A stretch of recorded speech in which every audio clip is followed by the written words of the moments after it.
Hey, what's up? Yeah, this is the last COVID bonus video, I think, because this was intended to follow right on the heels of the previous bonus video. We had a contest with we had the question which young new band I would grab 2 records from eBay, and they came in, but one came in today, so it was a bit late. One was from Italy, one is from France. I'm a bit ashamed to say that I looked up some hard-hit countries with COVID and to see if there were deals.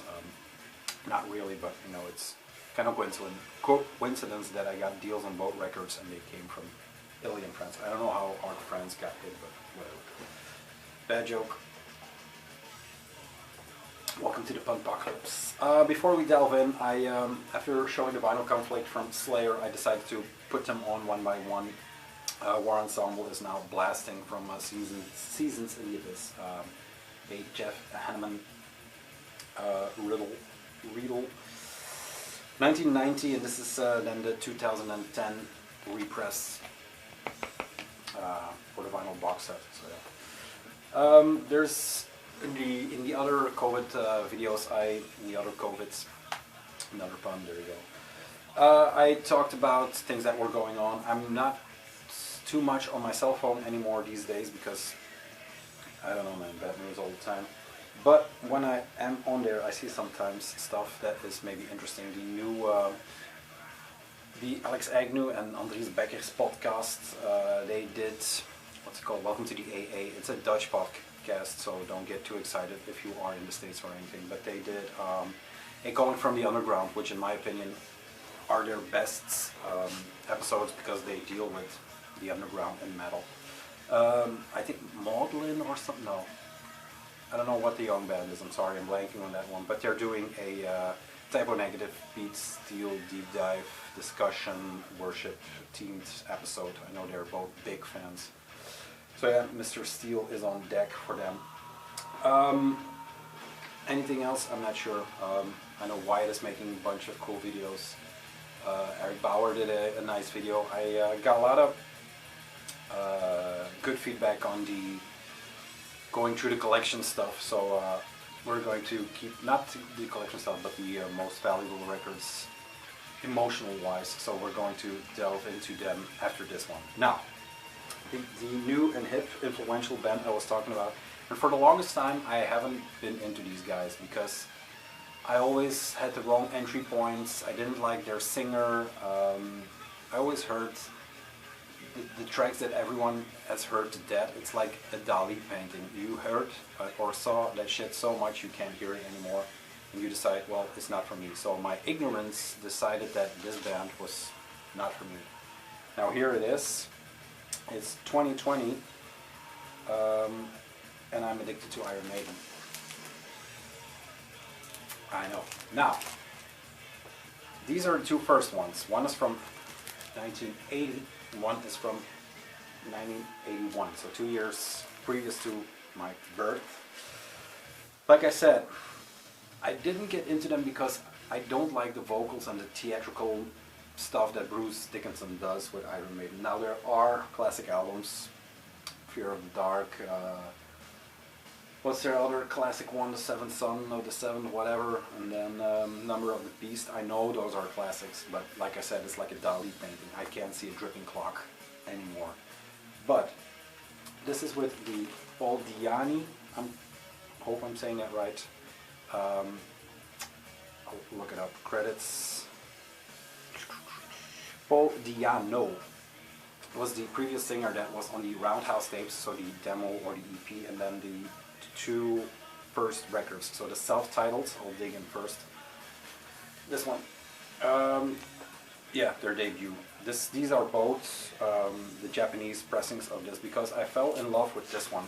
I already loved the cover for Killers, but to see it with that obi and to looked into it a bit, and it seems that the Japanese pressings are more crisp and clear because of the quality of the vinyl they used, especially back then. I'm not sure how it is now. I'm not going to delve into who Iron Maiden is because, I mean, come on. My uncle knows who Iron Maiden is. Like I said, it took me forever to get into these guys, and it's weird because my neighbor, the bass player, Frank, he is a big fan. He's maybe the biggest fan I know. I gave all my doubles I had of Iron Maiden, and even some 7-inches to him because I couldn't get into it, but these records are on constant repeat. The Altar of Moss, or something like it, on Instagram was the one that got that Japanese thing on my radar, the Japanese pressings, and I have to give him credit because Altars of Moss, so that's his Instagram. He takes beautiful shots of records. They're also, it's just him taking pictures like I do, like so many do, but I mean, you must have other filters or anything. Like I said, this came in today, 1980.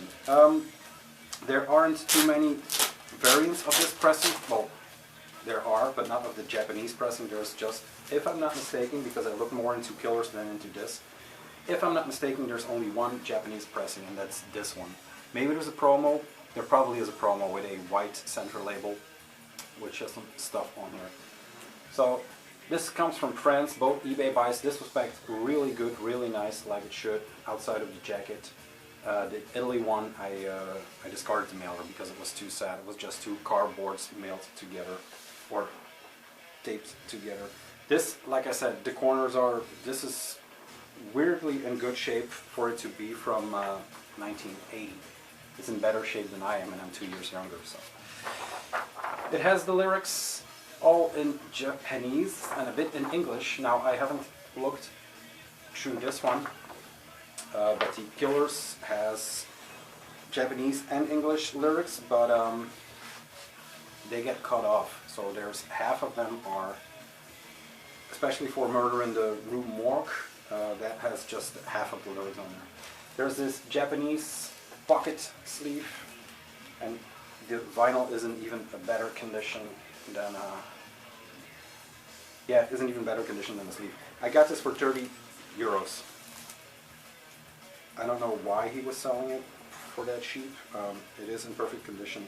It is what you want. Prowler, Remember Tomorrow, Running Free, Phantom of the Opera, Transylvania, Strange World, Charlotte the Harlot, and Iron Maiden. I'll do the lead vocals, Paul Diano, bass and vocals, Steve Harris, guitar and vocals, Dennis Stratton, guitar, Dave Murray, and drums, Clive Burr.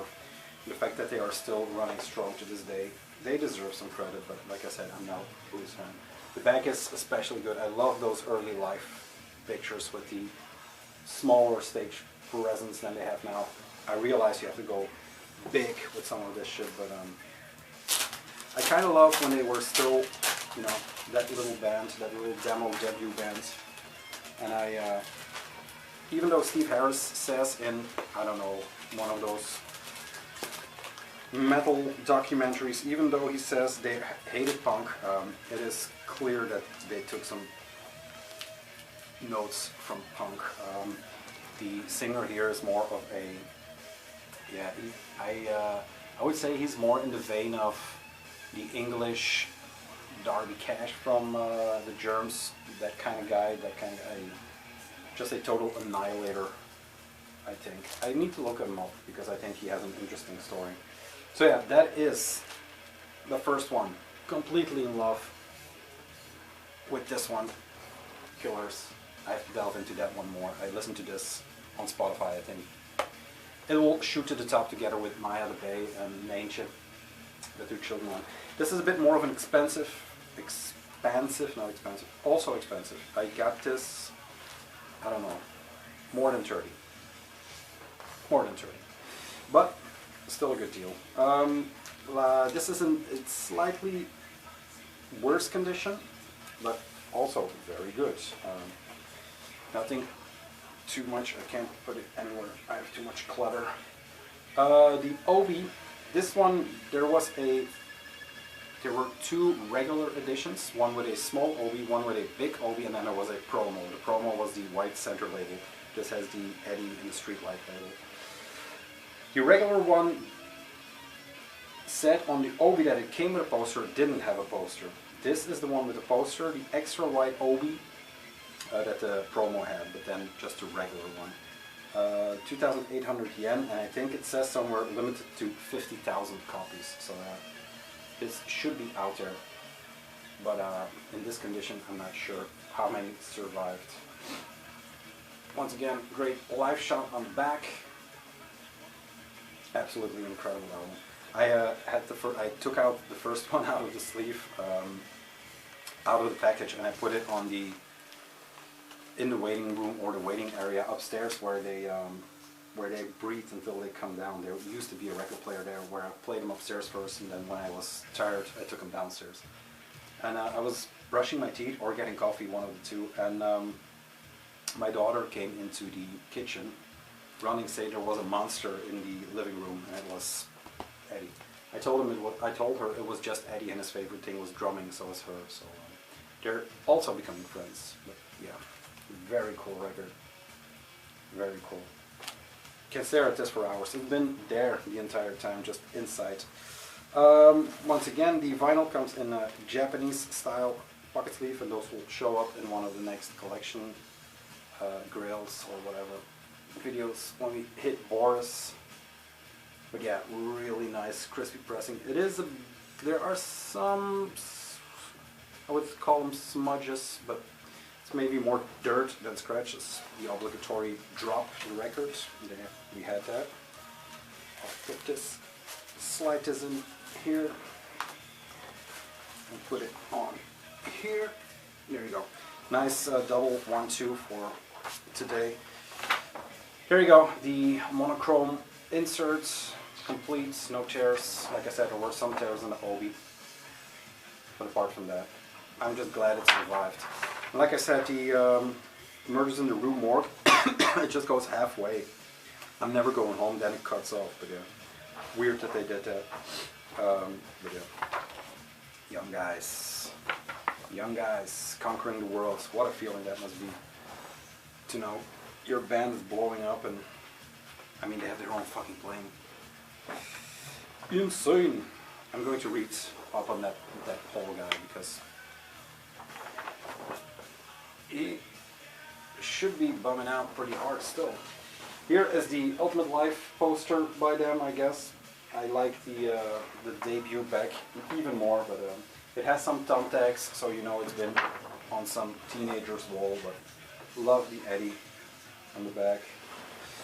Incredible package, incredible records. And yeah, like I said, the tracks on here are endless. There is one thing it says on the center label. I think the last track on the B side. Yeah, it's called Details of Twilight Zone, and it has 3 stars. It has 3 stars behind it. The story is that it got misinterpreted. It just had to be Twilight Zone, but on the notes it said Details of Twilight Zone, and the guy doing the copy for this just took it and put it in, and then it became Details of the Twilight Zone. So yeah, that's the lore. I'm not sure if that's true, but yeah, here we go again. Killers! Love it, man. Really, really, really love it. It's weird, but yeah. On Oryx, Toshiba EMI. There you go. Last 2. There you go. That's it. The last COVID bonus video. I will pick up the Marty Worm. Yeah, I think it's going to be 4 or 5 videos, because I talked about maybe 8 in the last one, so we'll see. We have time, you have time. If you have time, check it out. Thanks for the comments, everybody. That was nice. Even the guy, I think it's Ralph, I'm not sure, that gives me a thumbs down every video, and you gotta love it. If you're into metal, thumbs down is like a thumbs up. So whoever gives about that shit, you should get COVID. Here we go. Cheers. Rambling done. Bye.